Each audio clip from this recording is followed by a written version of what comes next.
Welcome to the Men Talk Ubuntu podcast. Our guest this episode is the famous, the incredible Captain John, aka Jonathan, the founder of OJ Solution, who's an IT expert and also deals in such things as cybersecurity, IT training, and on top of that, I've obviously learned. Well, I've come to realize not only is he a brother, a father, a really good friend, but on top of that, amongst everything, he's a contributor to the community. So, Femi, absolute pleasure having you here today. So tell us about your story and your journey. Yes, good afternoon, gents. Thank you very much for your invitation today. It's a great pleasure to be here, and I hope everybody's had a fantastic year so far. So it's good to see you both. Just to be brief and give you an overview on myself, I am Jonathan Falade, but if I was to break it down to you, because we're real brothers out here, I am Oluwafemi Jonathan Falade. Correct, man. Welcome home. The power has come back on me. Wakanda. Yes, sir. Yes, sir. So brief intro on myself. I was born in Nigeria. I left Nigeria at a very early age. Myself and my mom, we came here, as many Nigerians do, to seek better fortunes.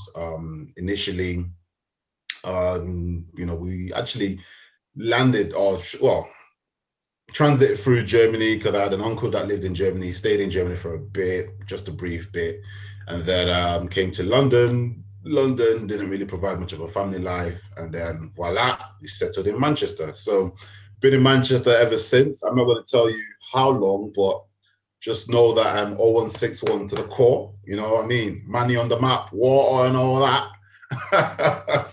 But people do say I don't have the Mancunian accent, but I don't know. I don't know how to. Well, I guess I do sometimes. Depends on the words. So I've been in Manchester ever since, and I've obviously grown up within the Nigerian community, and I've seen the impact. The way lives have changed. Obviously, my dad came across as well at some point to be with us and my siblings and everybody else. And to be honest, we've just kind of grown as a family. But I think that having that foundation has definitely put me at a point where, it's made me who I am today. So it's been an experience. It's been something that for me, it's an experience I wouldn't trade it. I wouldn't trade it for anything. It's because it's definitely a walk in myself to be the person I am today. So I really appreciate that, and obviously my parents as well. Speeding things up, did the whole process, education. For those who don't know, I grew up in Moss Side, and Moss Side is a wonderful area. Despite what people might like to see or say from the outside, I grew up in Moss Side, and happily, life is good. I didn't follow the statistics, if I can put it that way, because I do believe we all have a choice. Yes, don't get me wrong, our surroundings will impact us, but we can still control many, many aspects than we would like to imagine. So did the whole school thing, high school, primary school, high school, went to Trinity, did Severian College. I've always had an interest in technology and IT from a very, very early age, and also business, given that my parents were self-employed at that time. It was all my mom, actually, and she still is. She runs her own business. So those who know me will more than likely know my mom. We kind of come together. She's got a shop on Princess Road that she's had there for like 20 odd years. So within the African community, she is, a cornerstone there, and everybody really knows who she is. And if you know her, you know me, because you would have had many times where you would have saw me behind the counter overcharging you because I didn't know the prices. But hey, I'm sure everybody's recovered now. Yeah, so I remember I used to spend many of my nights, after school nights, literally going to the shop to cover up for my mom while she went to work, so obviously there's that balance that she had to do at the time. So I would be in the shop from about, I think it was like 4 till 8 or so, just finish school, go there. And as a child, I was very, very active. I did everything.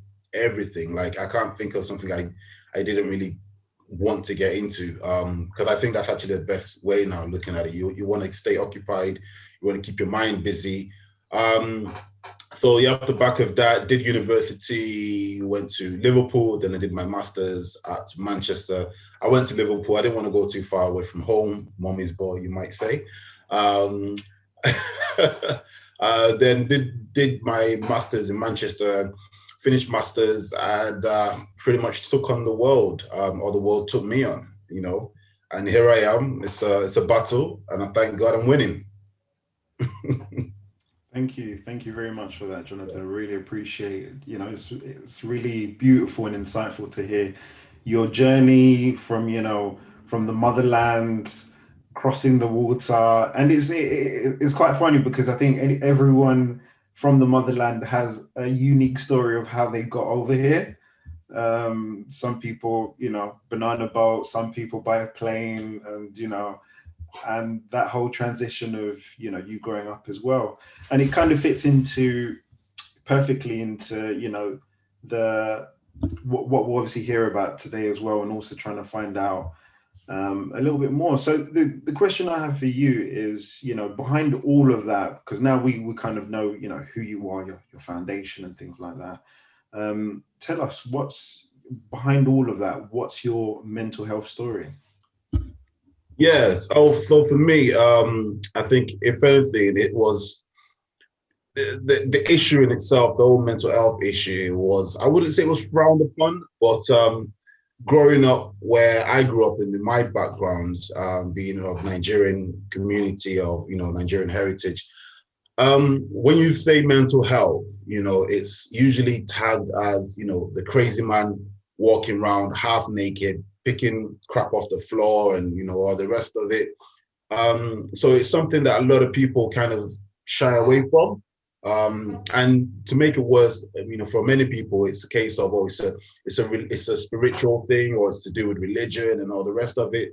So no one, I think the landscape has changed now, but growing up, it was always looked at as something that it's just a taboo type of thing. So it was never really explored. So myself as a young man, I think I found myself in situations where I was already kind of having those sessions, but I wasn't aware of it. So I think I made mention to a point where, growing up with a group of myself and friends, we would all spend time together.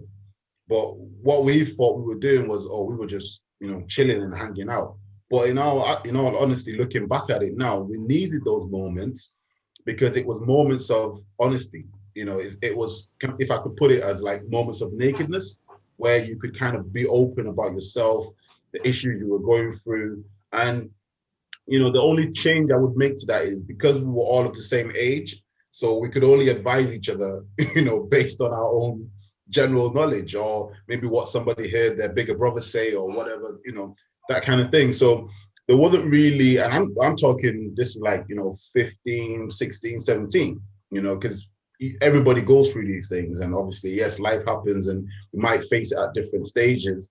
But if I was to make a change now, if there was something I could do now, I would definitely kind of want to create that awareness to that generation at a much earlier age.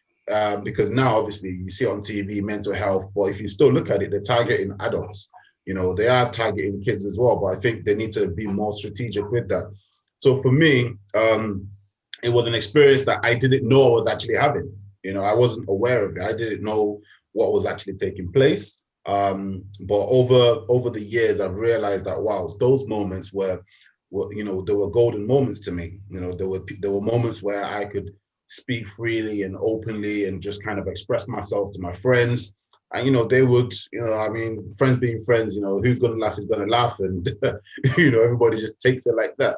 But I think, that was, those were moments for me where I think thinking back on it now, I really cherish those moments. And I think over the years, I've kind of learned how to, better communicate. And don't get me wrong, this is something that is a continuing process. But over the years, I've learned how to better communicate, express my feelings. As so many people say, you've got no feelings, so express my feelings, just be able to explore myself as a person, because I think it's very critical. And parts of that is knowing who you are, knowing how you got here, and knowing what your own history consists of. There was a time where I used to struggle with a lot that, okay, like I said to you, as a kid, I wanted to do a lot of things. And even going into, a teenager and a young adult, I was the same. I was like, oh, I want to do this business. I want to do this. I want to do that. But I didn't know why I was like that. I would just pick something up, run, pick something up. And everybody's like, oh, you're doing too much. And I'm like, why are you bothered? But what I'm trying to say is, in terms of understanding, where you're coming from, I think for me, that was a trait that was already within me. It was already waiting. But because I didn't have the answers, and I only discovered the answers when I explored more into who my grandfather was, because I'm named after him. I took his name, Jonathan.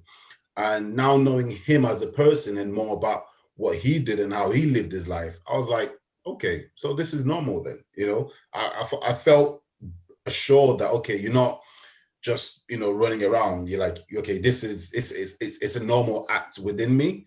So I kind of accepted that, and it kind of gave me a bit of peace that, okay, you're all right. You're not running crazy or anything. This is fine, because when I got to understand him more, or understand more about him when he was alive, he was a man that had many businesses. Very entrepreneurial. He would go to this area, see the problem, give a solution, and that kind of stuff. So that kind of gave me comfort. So I think, in terms of the whole mental health thing, I think for me, it always helps if you can understand yourself as a person.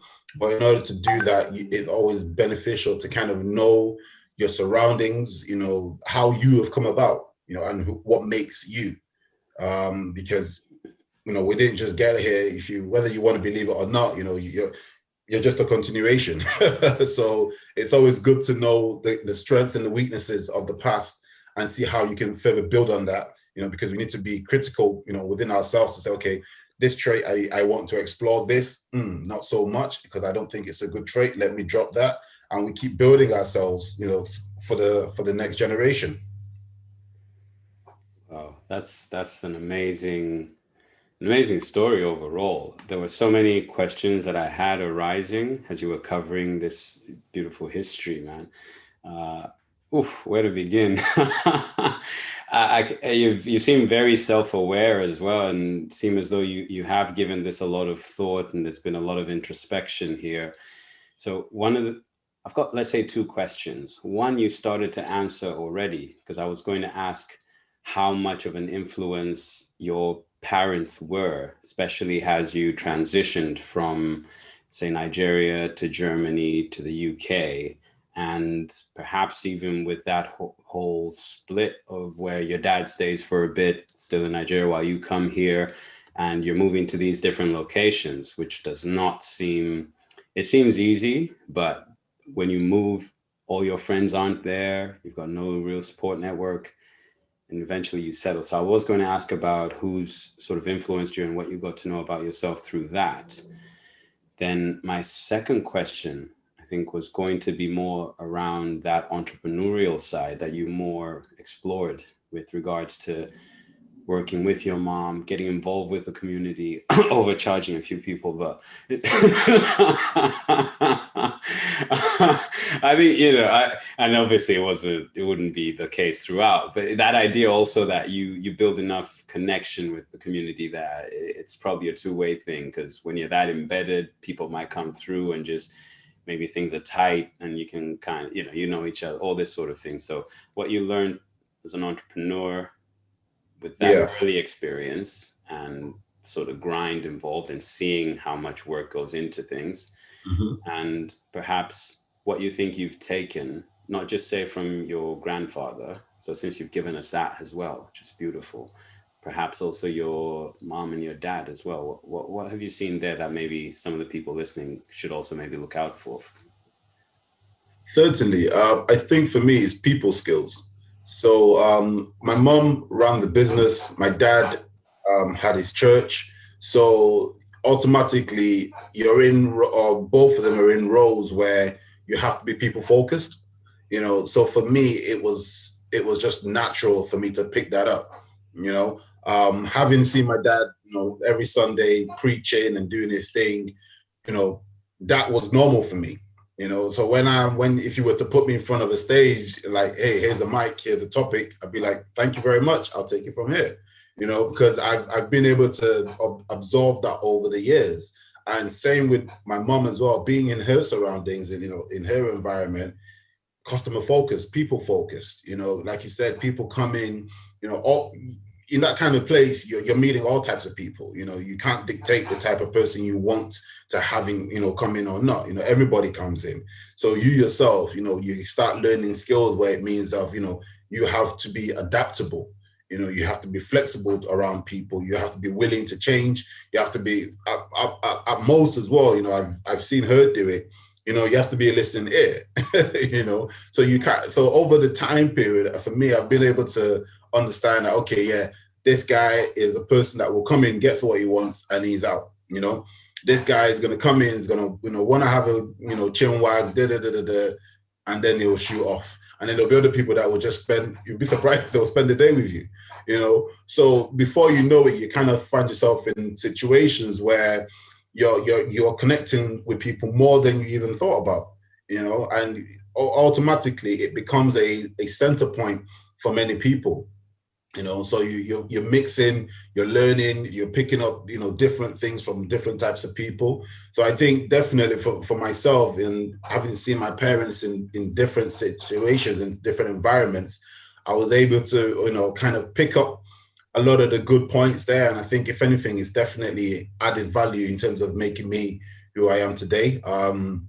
So, I mean, those that know me will know I'm a very people-focused person. I'm always telling myself, I'm always telling people, okay, how can we all win? What's the win-win here? What can we do so that, we can all benefit?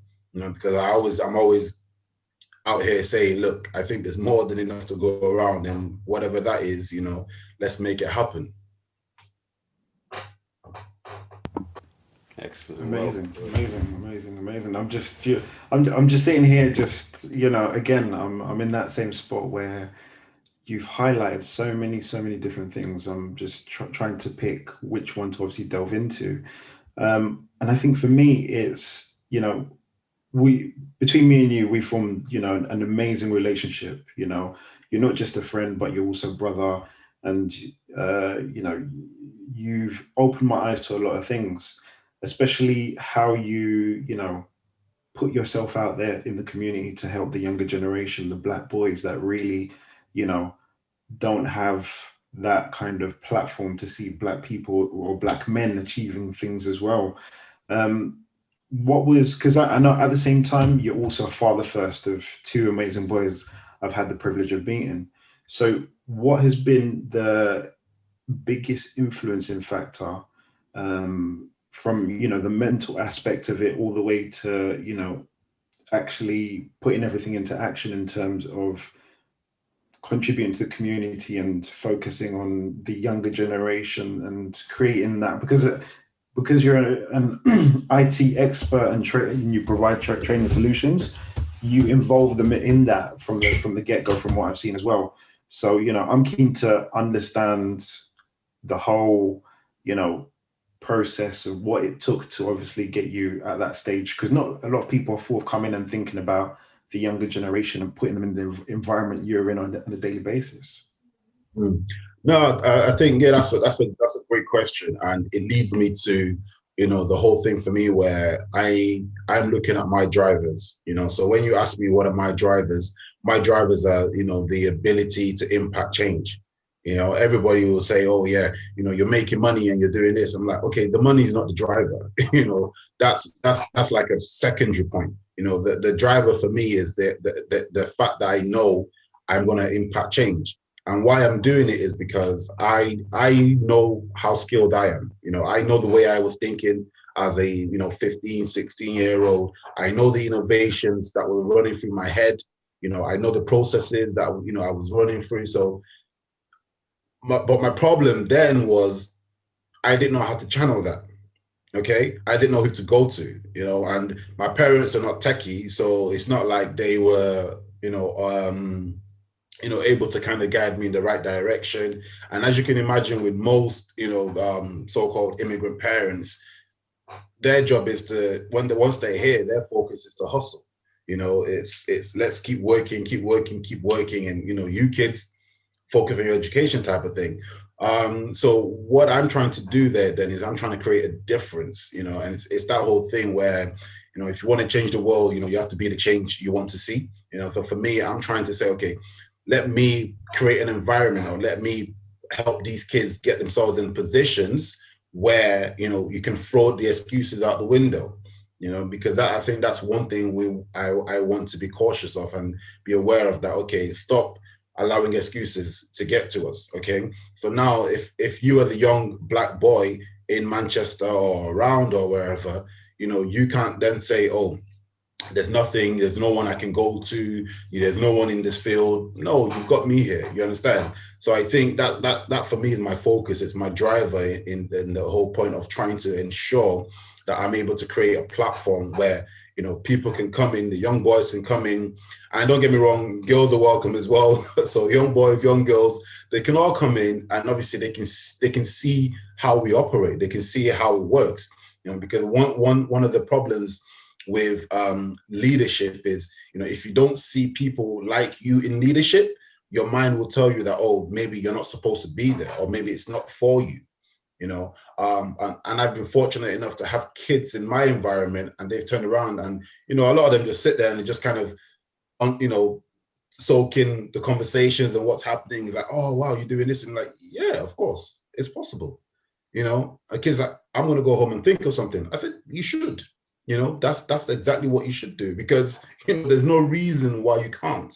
I'm not going to blame the education system, but obviously the school's going to do what the school's going to do. The school can only push you so far, and if anything, it's down to the community and, we as parents to be able to then give them that extra push.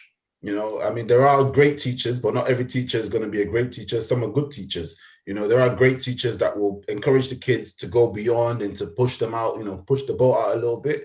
But obviously, that's only between, the hours, the school hours, 8 till 4 or whatever. So it's a case of, okay, what happens after that? And if anything else is what I think with these kids, it's about engaging them early on. A lot of them are talented, very, very talented. Like my two boys, when it comes to music, say no more. They've got it covered. Dance, even tech, they've got it covered. I could challenge them and say, okay, listen, make me a beat. They'll sit there. I don't even know half of these tools. They'll dig it out. Like over the summer, that's what they did as well. They made music beats. I could turn around and sell that to a studio. They wouldn't know it came from a 12-year-old or, 10-year-old rather, So it's about, creating that, mindset for them and letting them know that, listen, everything is possible. It's all about what you do with your time as well is a critical aspect. So getting them to think that, okay, don't just be a consumer, be a producer. Don't just be somebody that sits there and soaks in video games and shouts on YouTube and, pressing all the buttons on the PlayStation. Sit there and think, okay, what game can I put together? What difference can I make, or how would I make this game better? What would I change here? So I think for me, what I'm wanting to do is to initially just spark their minds, create that engagement, spark their minds, and just get them flowing to the point that, okay, before you know it, they themselves will start looking for challenges. I tell my sons, I said, look, if you want to be wealthy in this world, it's really easy. It's really easy. There's no secret formula. There's nothing. I said, it's really easy. All you have to do is look at a problem, put a solution to it. And once you put that solution to it, put a little price tag, not too heavy, put a little price tag on that. And that's it, and I can see that working. I can see that working. My youngest ones turn around to me, says, Dad, I want to start a business. I said, okay, sure. What do you want to do? He goes, he wants to open up a car wash type of business. I'm like, okay, interesting. That it needs investment. I said, okay. So I said, all right, good old businessman style. send me a business plan. You know, we like to keep things formal in this house. Send me a business plan. He wrote up a business plan on Word. I looked at it. I said, okay, no, it looks good. Sent it back, gave him some corrections. He did it, sent it back again, you know. And then he turns around and says, oh, yeah, it needs investment. Like, I think it was only £45. I'm like, no worries. But I said to him, hey, listen, okay, so what do I get for my £45? I would like a share of this business. He goes, no, he just wants a loan and they give my money back. I said, this one here. It's crazy because even my daughter, learning way too quick, because even my daughter's on the same thing. Yeah. And I've been pushing her to be, you know, more entrepreneurial in that department, and she's taken it in a stride. And same kind of process. And I think it's so key nowadays, especially for children, allowing them and teaching them those, you know, small things. So it's the same thing of like, she wants to start this business. We gave her X amount of money and said that, look, you know, just like the real world, we want the money back. You know, there's no such thing as a free lunch. And that's the thing. I think it's also, as a parent, getting out the mentality of like just giving everything to your child, because I think that sets the wrong kind of principles later on in life. Yeah. No, you. I think there's a fine balance as parents, and obviously you don't want to do too much and you don't want to do too little. But you want to, you know, put them in a state where they appreciate everything, you know, and more so they learn and they know how to go about things themselves, you know. So it's not a case of food just lands on the table. How does it get here, you know? And this is where I think as parents you need to have open and honest conversations with your kids, you know, even down to talking financials, talking money. Let's talk. Daddy, how much do you earn? you know, and by the time they break it down into hours, so they know that, okay, this trainer that cost £150, my dad has to work X amount of hours to make it, you know, so then they can now start appreciating things a little more. And, you know, so I think for them, it's, you know, especially for the little ones as well, I'm always telling them that, listen, what people are going to pay for is the value you bring. So whether you're working for an organization or you've got your own organization, there's still value involved, you know, and the only value that's really, really appreciated is what's in here. So if you've got nothing in here, no one's going to pay for you. You know, that's why I tell the kids that come in, I said, look, you see me working. I said, you see me talking to people from all over the world. I said, you don't see me carrying anything physically. No. So you might feel like you're not working though, but I am, because I'm using what's in here to generate wealth. You know, so the more I can get into here and the more I can process through here, I'm pointing at my brain for those on SoundCloud and all other platforms. So it's what's in your head, it's what's in your brain that, you know, that's what you're going to be charging for. So ultimately, the more you know, the higher your value, so to speak. I love that. I really love that. It's really interesting, and I love how, you know, the kids are basically seeing everything you're doing, especially in your environment, and you're pulling them in. Sorry, just to take a little U-turn and just delve in a bit more about OJ Solution. One, what it means, what you do, what you've done, and also, you know, what has changed this year for OJ Solutions, and what's happening, you know, the following year. Okay, great. So I mean, well, OJ Solutions initially, it's something for me. I've always seen myself as a problem solver. I've always seen myself as someone that can, you know, get things done. So whatever it is, you can always let me know, and I'll be like, okay, leave it with me. Let me resolve it. So that's pretty much how OJ Solutions has come about in terms of the birth. And obviously I've used my core skills, which is, you know, IT, project management, business management, to, you know, bring that to life.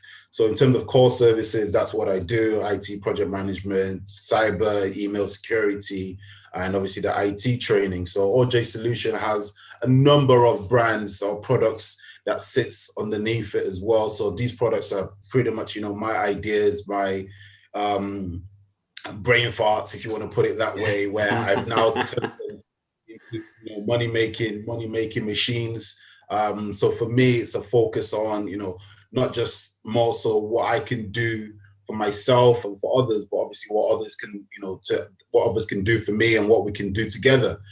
Because that for me is a very critical part of the framework. It's not just a case of, okay, this is me, because, there are many people like me, but I feel like, it's not going to make a big enough impact if it's just me by myself. So that's why I'm very open and very eager to, want to work with people, want to develop people, because I know, the journey we're on, if I can put it that way, it's not a 1 year, 2 year journey.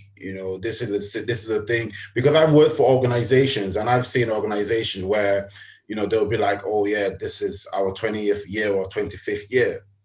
And then if you look at the founders, this is a guy that's in his 60s and the rest of it.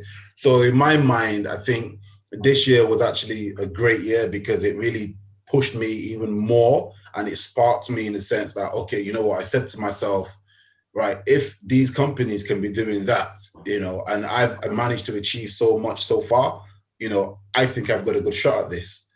So for me, it's a case of, okay, get the ball rolling, let's keep pushing, and let's get it into a position where, in 10 years, 15 years time to come, this OJ Solutions would be, a major player in the IT services industry, and obviously in the training sector as well. So those are my goals, long term. I'm just wanting to basically place myself in a situation where, I'm able to engage with others as well. And not just that, but obviously everybody's able to win, and we're actually able to make that impact we want to see in the community.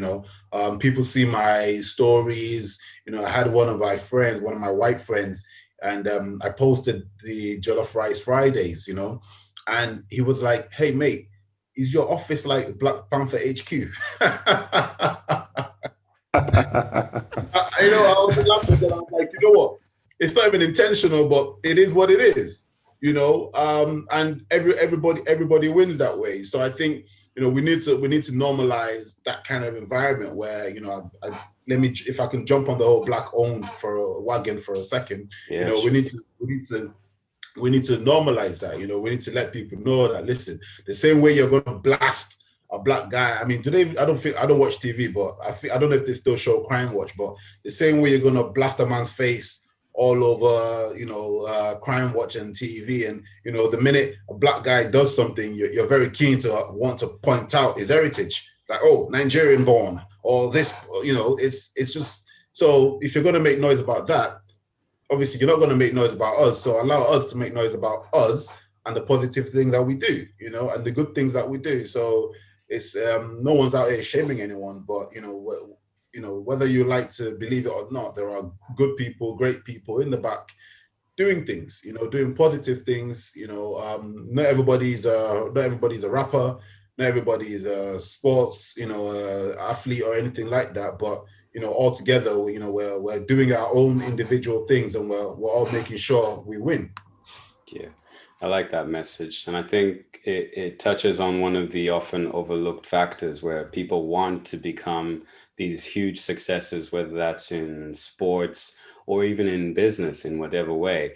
And they forget you're going to need other people who have these skills you don't have. You might need a lawyer, you might need an accountant. So although you might not feel like you need those particular skills and they're not for you, it's important not to disregard them, because there's someone who plays a key function that you're going to need or that you will require more than likely.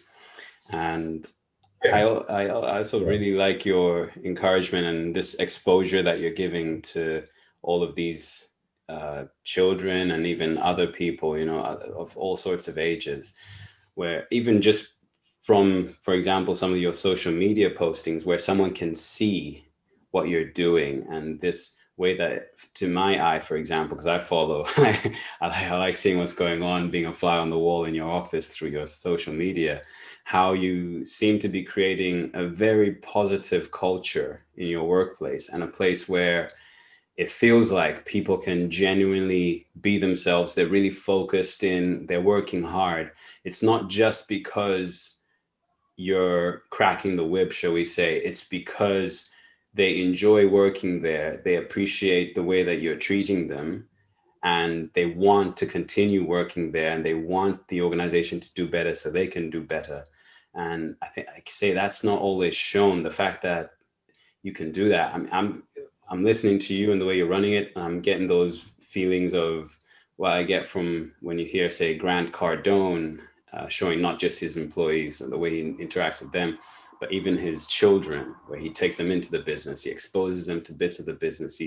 You're getting your kids to write a business plan. You're getting them to think, explore their curiosity in a different way, or the way Gary Vaynerchuk kind of encourages people the same way. So I really like that. It's almost like you're sharing the exposure you got when you were young from your parents and other people, and you're trying to replicate that and give it to other people as well. Could I also ask you, there's more, so of course, could I ask you firstly, Go ahead. Obviously OJ Solutions doing really well. I think you guys are like 7 years in or so, or getting close to that 10-year mark. Did you try other businesses beforehand? Because with the success, we always have to try and hint to the failures or anything like that. And you were very curious, like you said, you had loads of things you were after and grabbing. So did you try a few other things before you figured out this is the one for me, this is the way I want to go? Because obviously you also studied some. Yeah. Can you talk us through that? Yeah, sure. I mean, definitely. I've always been a trier. But I think, if anything, one of my lessons or takeaways or something I picked up early was, failure. You would have heard it before. Failure is the father of success. Because you need that failure to come through in order for you to win. And I've always seen that if you win too early, it can be a problem. Because you've not picked up any lessons, so the minute you fail, you fail hard. But I think for me, it was the other way around. So I had plenty of failures and, they were stacking up. They were all stacking up. But I think each and every one of them, I picked up lessons along the way. I've got products that I've literally had there for like 5 years. And I've not for once have I given up on them. I said, okay, you know what? This ain't the time, or I've not been able to figure it out yet. So it's, for me, it's one of those things where I think the failure, as hard as it can be at times, it's actually the best thing, because the earlier you do fail, the quicker you can pick up that lesson, make the necessary change you want to make in order to keep moving forward. So I think it's that in itself has been a good experience. And like I said, I started early. I can't say what it is, because hopefully one day we'll see what happens. But I put an innovation together. I put an innovation together many years ago. I was about 15, probably around 15 when I actually thought about it, or around that time. And going back to what I was saying as to being in an environment that would have helped me cultivate that and bring it to life, I wasn't able to find that environment. So the environments I did find, wasn't really what I was looking for, and I ended up losing out. So I think that in itself, has taught me lessons that, okay, next time this is a path you need to take, or this is how you have to go about doing things. So I think all those lessons, all those failures, as hard as they can be, I think as a young person, you want to rush into it. You want to rush that failure. You want to rush through that process. You want to keep doing things. Okay, did it work? Okay, why did it not work? That's what we want to learn. Let's look at the lesson. If you take everything as a project, let's look at the lessons learned. Let's jot them down. Okay, why did it not work? What were the takeaways? What could we have done differently? What could we change next time? You take all that on board for the next time, and you get better results. So I think definitely, and one thing for me is, I think I said it to a few people as well. The only difference between me and the next person is that I'm a risk taker. So you might be a risk taker, but it's very likely I'm willing to put more on the table than you are. You understand? So some people think, oh, I can't do this. I'm like, why can't you do it? You understand? Why? What have you got to lose? Yeah, but I might end up with no money. Yeah, you still got your life though. You understand? So you have to learn that how to make trade-offs. You have to learn that, okay, all right, if it doesn't work, yeah, it doesn't work. But imagine if it did work. So whichever way, and obviously, as you know, lack of decision is still a decision. If you're saying I'm not going to do anything, that is still a decision in itself. So I think that for me would be one thing I would point out at if I was to say, okay, what's helped you? I think definitely being a risk taker, being somebody that's willing to put it all on the line. Because if anything, as you can expect, as we're all men in here, you see a fine girl in the club or wherever you see her, there's only two answers that she can give you, or maybe three. You go speak to her, ask her out, she'll either tell you yes, or she'll either tell you no. Whichever one, the heart still beats. You move on. This is true. I mean, this is even in school, you used to write the notes. Do you like me? Just tick a box and let me know, yeah? I've done that. I did that in high school.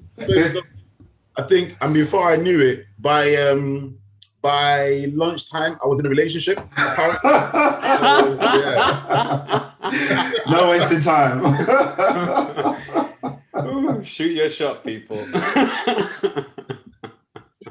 That's it. You've got to, because, and that's the thing, in shooting your shot, you have to realize there are sacrifices that will come with it, and those sacrifices, there will be tough lessons, there will be tough moments, what's his name? Jeff Bezos, he said it in the past that even up until, he made money when he sold PayPal and all the rest of it, this guy said he was still living on his friend's couch, So, you have to be willing to make those sacrifices. You have to be willing to put yourself in uncomfortable situations, because sometimes if everything's too rosy around you, you have to be careful, because then the question is, how are you growing? How are you developing? Well, what's the challenge?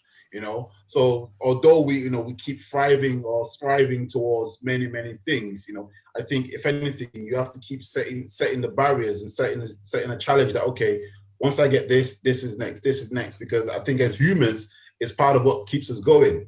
So you definitely have to be willing to sacrifice it. And it's important to have people around you that understand that sacrifice and they're willing to support you on that. So especially, whether you're a married man or a married woman or whatever it is, if you're doing sleepless nights, working on your projects or whatever, if your partner's not on board, it's going to be a problem. So you need like-minded people, you need like-minded friends. You need friends that can see that, okay, oh, you know what, he's going to be busy on this day, let's not disturb him, or bro, you need a hand with this, or everybody, because at the end of the day, we all want to be in a situation where everybody wins and everybody comes out on top, so no man is an island, Yeah, I think you said earlier, it takes a community, I think, to raise a child, and it shouldn't be the case that once that child becomes a grown-up, that there's no community there. The community should carry on pushing and supporting the whole way through. Definitely. No, I totally agree. And I think just to obviously highlight, getting uncomfortable, being uncomfortable. I think while this COVID has come about, even though it's been sad, at the same time I think it's also been a blessing in disguise. Yeah. Where everyone, wherever you are, whoever you are, whether you're rich, you're poor, or whatever the situation is one, there's that everyone's been pushed to be uncomfortable mentally, financially, relationships, all sorts. And it's not until you get to that uncomfortable stage you actually start to think, okay, I need to carry on moving. And that's how you grow. You continually be uncomfortable to be comfortable, and that's the new kind of remit that we're all sitting in at the moment. And it's basically pushing and expanding us to grow as well. And one thing I read the other day, it basically said that when you think in the grand scheme of things, everybody has the same time. It's all about what you do with that time. Look at Beyonce. She has the same time you have. She's achieved X. You have the same time. What's your reason for not achieving what she's achieved, or better yet, even more? Yeah. And you highlighting all those points just brings that to emphasis and makes us realize. And again, that whole uncomfortable thing also brought men talk and allowed us to get onto that journey for us to all be reflective on that as well. So yeah, no, I totally agree with you. I love it. I think you made a great point as well with suggesting that people should seek to problem solve, like find a problem, solve it, and then you put a little price tag. Like that's great advice for your children, great advice for anyone. And it's the same. You see Bill Gates, he just solved the problem that a lot of people ended up needing a solution to. So he got more. You see footballers, they solve the problem of entertainment and aspiration. That's it. More people watch it, they get compensated. Is there a piece of advice you would give in order to get someone to start problem solving instead of problem spotting? Something that you do that helps you do that. Yeah, so I think if anything, it's always a case of start within yourself. Okay, look at the problems you have, and then ask yourself, okay, what would make this easier? Okay, so if this is something I do every day and it's a problem every day, all right, how can I make this problem easier? What can I do to limit the impacts of this so it's no longer seen as a problem to me? Okay, and I think once you're able to do that, you can then start magnifying it and looking at bigger problems, possibly not whether within your community, within your household, whatever it may be. You can then just obviously work your way through that to start, ticking the boxes. And I think it's something that obviously you may not figure out immediately, but it's just having that openness and that awareness that, okay, this is a problem, all right, and let me now work on it, or let me now start putting solutions around it. So I think that's what it takes. But you just have to have if anything, I think as well, you need to be a very curious person, So sometimes, for me, I do it a lot. So you'll see if you ever had the chance to look at my laptop on my Google Chrome, there are other browsers out there, Explorer, so to speak, Edge. I've got like 1,001 or so tabs open, you understand? And that's because I would literally go from one email, to another, and then I'll see a link, I'll be like, okay, that might come in handy. And I'm literally saving everything. And if I'm not putting it into, my OneNote or something like that, I'm throwing it into Slack, and I'll be like, okay, I might need that at a later date, because I'm of the opinion that no knowledge is wasted. I think it was Ray that was saying, we've all got the same 24 hours. And to be honest, I used to look at that quote and be like, corny, whatever, but you realize that, hey, it's all true. Everybody has the same 24 hours. It's what you do with that hours that matters. So that's those 24 hours within that period is where you need to be adding value to yourself. You talked about footballers, apparently it said, for you to be classed as an elite sports person, you need to spend, is it 10,000 hours or something like that on what it is that you do, so that's how they've added that value. They've been able to do that. So if you're not spending time on your craft or, your vision, your goals or whatever it is, then, you can't expect anything else. When I see, you mentioned Gary Vee and all these top, entrepreneurs / celebrity / influencers, they spend time doing what they do, and one thing that triggered me was at a young age, my dad, coming from Nigeria at the time, he was like, why are you watching TV? I'm like, I'm chilling, I'm watching TV, what's wrong? He goes, why are you watching TV? I'm like, I enjoy watching TV. He goes, okay, but the people you're watching have already made it. How are you making it? You understand? Yeah. Do you get my point, right? Yeah. So it made me realize that, okay, yeah, I can't. So I'll watch Netflix because I can control that. But, You're not gonna have me sat down so I don't miss EastEnders and all the rest of it. I ain't got time for that, you know. But it's a thing where you think about it, you think, okay, yeah, you're right. Because yes, I'm watching you on TV, and obviously if you're on TV, you've made it. You're doing what you want to do. You understand? So unless I'm studying media and you know, acting or drama or whatever, I've got no business sat watching you making money while I'm not adding value to myself or I'm not making money, you know? So it's one of those things where, yes, we've all got that same 24 hours. And like I said, I used to think, oh, that's just corny, but in all reality, it's true, you know? So you need to then ask yourself, okay, if you want to be brutal, how much is my time worth? Yeah. How much am I getting paid for my time? So, because obviously if you're going out to work, they're paying you. So if they're paying you X, if you're happy with X, hey, fine. If you're like, nah, that needs to be 3X's, you know, then obviously they're going to say, prove it, you know, show us the value. If you've got that, then that's fine. And obviously if they don't see it, you move on. You find yourself put yourself into a better situation where you will see that value, or worse, or better still, rather, you know, you step out and you create the whole thing from scratch, like, you know, for yourself, which thankfully is something that I've been doing, you know, because you mentioned something earlier as well about the environment. So for me, my environment is a space where it allows me to be me. You know, I don't have to be in a corporate environment and be fake with myself. I don't have to be there. And, you know, if you know me, you know, I wouldn't say I'm loud, but hey, I bring energy.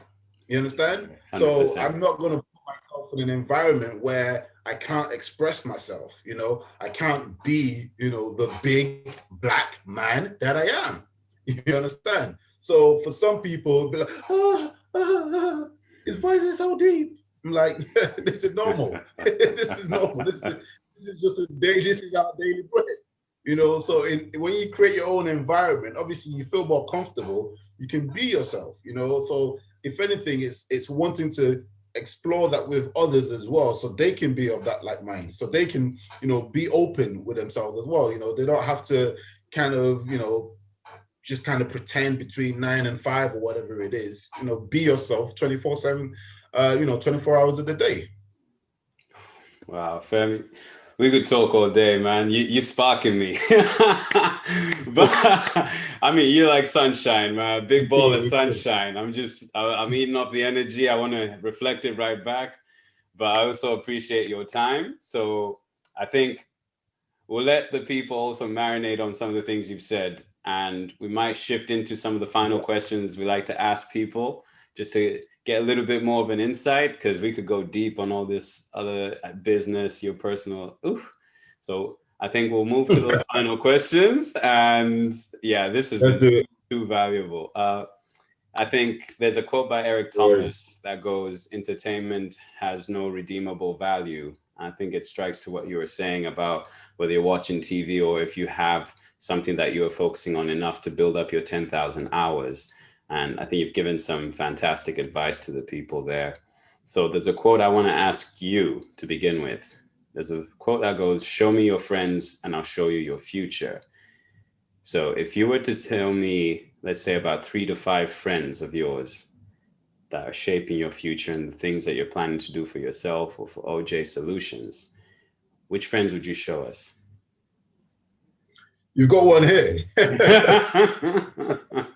I'll take him. I'll take him. And by him, I mean Ray. And I'll say this because I think from the moments we've shared, we've seen that we've got very, very, how can I put it? Very, very similar shoe sizes. I can put it that way, right? Yeah. Because, you know, when he's expressed himself, and he was in the office one day, and obviously we had our shared moment, and inside and probably outside as well, I kind of laughed, and it wasn't that because I was laughing at him. I was laughing because I've been through those moments. You understand? And I think I shared that with you. Yeah. So I've been through those moments where I was like, yo, I said, Ray, I said, listen, man, that happened to me, you know. I said, listen, I said, that happened to me. That was me as well. I said, literally everything you're saying, man, word for word, man. I said, that happened to me. I've been through it. You understand? But obviously, I can only say that because I'm now in the position I'm in, you know, and saying it to him and him going through it, I'm laughing because I'm like, listen, this is part of the process. You understand? We need to go through these things, you know, because this is what shapes us as people. This is what helps us to build character. This is what makes us resilient. You know, this is what puts us at that stage where we're like, nah, I've got it, you know? So it's never, so if anything like that occurs again, it's like, it's never a problem, you know? We know what we're doing now. So and as well, I think I would say it's, for me, it's one of those life-changing moments because you need those moments, you know, and you have to be very careful because I always say to people, there's a difference between having a bad day and having a life-changing moment, you know? People more so would say, oh, it's a bad day. I'm like, no, it's not a bad day, you know? It's a life-changing moment. It's a moment where you need to take it as it is, put it in a jar, reflect on it, and shake that jar up and use it as a force and energy of change that will spark something within you. You know, I've had those moments where literally, you know, there was, for those that know my background, I used to work on doors, you know, and it's not like I enjoyed it, but I used to do that. And there was a place I was working at one day, and oh my goodness, it rained all night. It rained all night. And all the guys like, hey, take an umbrella, bro. I'm like, listen, an umbrella ain't gonna protect me from what I'm going through right now. You understand? An umbrella is not gonna, the rain is not my problem. You understand? Getting wet is not my problem right now. So, you know, but people just think, oh, it's a bad day. It's not a bad day, you know, because in my mind, I'm telling myself, I don't want to be here. I shouldn't be here, you know? What am I going to do to take me out of this situation? What is next? You know, if I just took that like, oh, it's a bloody rainy day. No, it's a day where something's got to give, something's got to change. You know, sometimes you need to kind of go through hell, you know, to shape yourself up, you know, and it wasn't nice. Don't get me wrong, it wasn't nice, but when you come out of it, you think, bloody hell, I'm glad I did that, you know, because otherwise, if you kept in that situation, nothing's going to give. You know, you'll just carry on living life thinking, yeah, it's all right, you know. Not everybody alive is living, you know, so you need to ask yourself, what have I got to do to live? You know, what changes do I need to make? It's too easy to fall into the 9 to 5, you know, the check box and tick box and do this and wake up and go work. And it's too easy, you know. Some people love it, but you need to ask yourself, okay, what difference do I need to make? I'm not comfortable, fine. I want to get comfortable.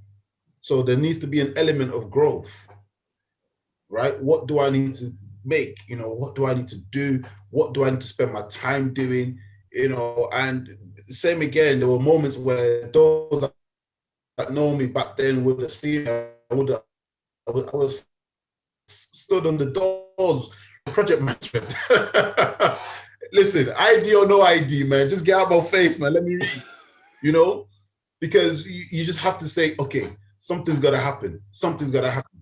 And you've got to keep building on that, keep working on that. And honestly, as you know, regardless of what you believe, the universe will always give you back what you deserve, you know? So whether you want to call it karma or whatever you want, whatever it is, you know, at the end of the day, you will always get what you work for and what you deserve. Phenomenal. You know? So yes, let me leave it there. I don't want to preach right now. Yeah, I mean, I was trying to go fast, but I mean, that was intrigued to find out who the other two people were. Yes. That might be part two. That might be part two. I think we'll come back maybe. No, definitely. Okay, so another person. Again, I'll be quick. Another person is a good friend of mine, Ade, as well. So I think literally we've been friends since, and it's funny because you meet you meet people in funny ways, you know. So long story short, this is probably over 20 years ago. We went to a party, or I went to a party, a Nigerian party. I saw the back of his head and I thought that was another friend of mine, you know? So I was like, hey, bro, what's up? And he's like, I'm not him. I'm like, what are you talking about? Like, yes, you are. Like, no, I'm not. I'm like, oh, right, sorry. And before you know it, the next day or the next week, we found ourselves in college, and pretty much we've been friends ever since. And but why him? Why him? Because, you know, he's somebody that helps to keep me grounded. And I think that's something that's needed in life. You need, you know, I can't remember the 4 types of friends off the top of my head, but you need, you need your good time friends, you know, your serious friends, you know, champagne popping friends, that kind of stuff. You know, you need a selection of friends. And that's where people go wrong, because if you have a set of friends that's one too many, you can only imagine what path it's going. So if all your friends are champagne poppers, excuse me, you can only imagine where, you know, that's going to drag you to. But why him? So obviously, like I'm saying, somebody that keeps me grounded, somebody that knows me very well. You know, he knows me as a person, and if anything, we've shared many experiences together, and I think we definitely work well with each other and balance each other out. So he's definitely one person. Real quick as well, another person is one of my mentors as well. So I refer to him as Bro Tunde. Funny enough, I met him through Ade, because he's actually Ade's uncle and not my uncle. But and over the years, he's been someone that's been very instrumental to me. And funny enough, you know, it's as if we were married. Me and him speak every day. You know, he rings me 2:30. I say 2:30 because if you know the markets, you know what time 2:30 is. So he rings me 2:30, like, hey, this is what's happening for the day. This is the play. This is what's going on. So, you know, someone like him, you know, we bounce well off each other. And it's not just always the money talk, it's a life talk as well. So I think it's important to have a mixture of people like that, you know, because you don't want to be too focused on one thing. You want to be well balanced and well rounded in life. So those are my top 3 people. Outstanding. And what's the best thing about being Black?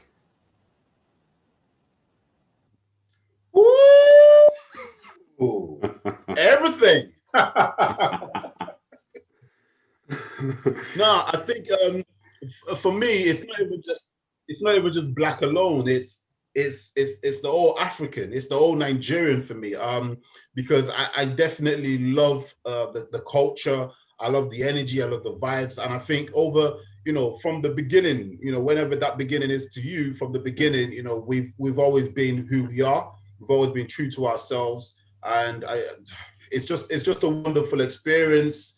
It's a great experience. And if anything, it's something that we need to keep working on to change the narrative, because, you know, everybody's painting a picture, but, you know, we've not even started painting our own pictures yet. You know, so once we start doing that, trust me, it's a whole different ball game. Wow. And that's incredible. Who taught you how to shave?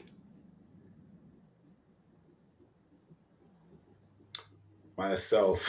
I said myself because my dad is not my dad's not he doesn't have a beard or anything, you know. He doesn't have a beard, so yeah. But I've kind of left this for a while. I think I'm gonna have to trim it. I'm gonna have to trim it up today, though. It's a bit rough.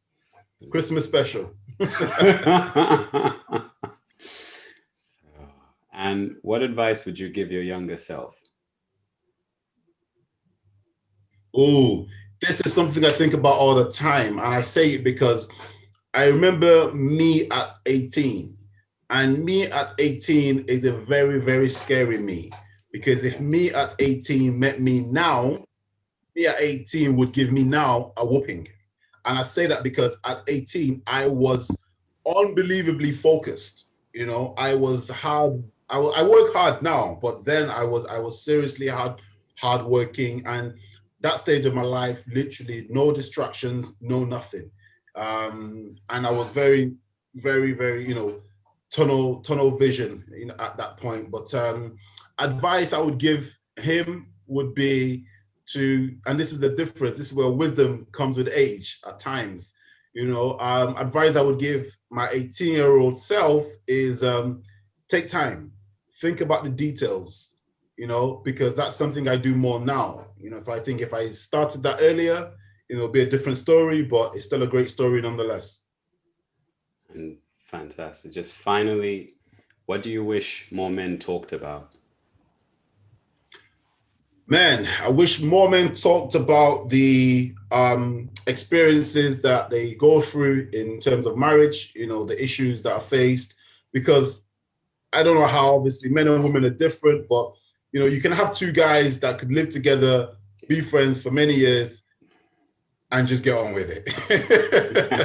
But you know, the minute a woman comes into it, it changes. So it's understanding, you know, the landscape of things, you know, where fathers and sons need to, you know, express that.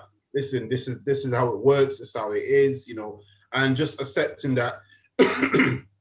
Although, you know, there might be a picture or an expectation of from an outside point of view, you have to create your own reality, you know. So it's not about, oh, this is how it's done everywhere else. It's more so, okay, what works for us as, you know, as individuals and more so as a family. So I think that's a very, very, very important conversations that need to take place. I think we need to talk more on, you know, money, businesses, finance, all these type of things where, if anything, you know, there's no point where it's just one person or you're the only one doing good around you. You want everybody to do good, you know. So it's about sharing those moments, sharing those experiences. Obviously, platforms like this as well, Men Talk Ubuntu, platforms like this, you know, really help to engage guys and bring people together. You know, I think from the last time it was posted, I had people reaching out like, hey, you know, how can I get involved? Because believe it or not, everyone is crying inside for a space where they can express. You understand? You know, because as you know already, it's so commonly said that, you know, the minute a man expresses himself to a woman, you know, the minute something goes wrong, what's she gonna do? I'm joking, but you get my point. So obviously, you know, within ourselves, being able to create that safe space within ourselves, you know, literally no judgment, because if anything, we will all make mistakes, and we all have made mistakes. But it's about making sure that, okay, listen, this has happened, but when it happened to me, this is my experience, this is how I dealt with it, and just being able to tap into different areas of knowledge and, you know, experiences to be able to form, you know, one for yourself. Whew. Wow, my cup runneth over. Jonathan, Femi, man, that was an incredible amount of insight, advice, and just, it's a beautiful thing to hear about your journey and what you're doing, trying to do with changing cultures, corporate communities. I'm really grateful actually that you're part of Mentor Kubuntu and that I got to meet you and just hear about your your energy, you just ooze it out, man. Oh, that's incredible. That's left me really pumped up. I'm so grateful you took the time or made the time to have this conversation with us. It's been so valuable for me, and I'm sure Ray can only imagine for anyone who's listening. We really wish you the best with OJ Solutions, with yourself, You. your family, of course, during these times. Woo! Wow. I don't even know where to begin. I still have so many questions. There can be a part 2 when you're ready. Oh, yeah. I need some time to come down from this. Thank you so much for really striking to the heart of what we're trying to do, which is promote more positive perceptions of Black men. And like I said, just speak the truth about some of the other stories that we've all got and some of the experiences that we're having, and showing also the previous generation what is possible and that they can get in a room or somehow get in touch with these future generations, and you can have those bigger conversations. And also the generations above us, we can all meet and talk and just change things a bit, which is obviously a beautiful thing to try and do, I think. Definitely. You want to take us out? Yeah, sure. I'll keep it brief. I just want to take the opportunity to thank you for your time. Thank you. It's been absolutely amazing. Us, embarking, and at one stage or another, I definitely believe we're destined to meet, and for Yeah. you to come onto this journey with Men Talk, and also, because I know that you have hiked up a mountain before in ice and snow, and that was a journey and a story from what I could see. But you also, embarking on the journey with us with Men Talk and going up Snowdonia. I'm just honored and blessed to have you in my life, and also part of Men Talk, and I'm looking forward to the future, bro. Really, yeah. And if people want more, if they want to hear more from Captain John, aka Jonathan, aka Femi, how do they follow? Infamous. Or OJ Solutions, or how can they connect or support? Yeah, certainly. So OJ Solutions, we're on socials. It's easiest thing to do, go to the website, ojsolutions.co.uk. Myself, I am on social, pretty much on Instagram. I'm not a Twitter fan, but Instagram, Captain John _85. If anyone needs my contact, needs my help, you know what time it is, just reach out.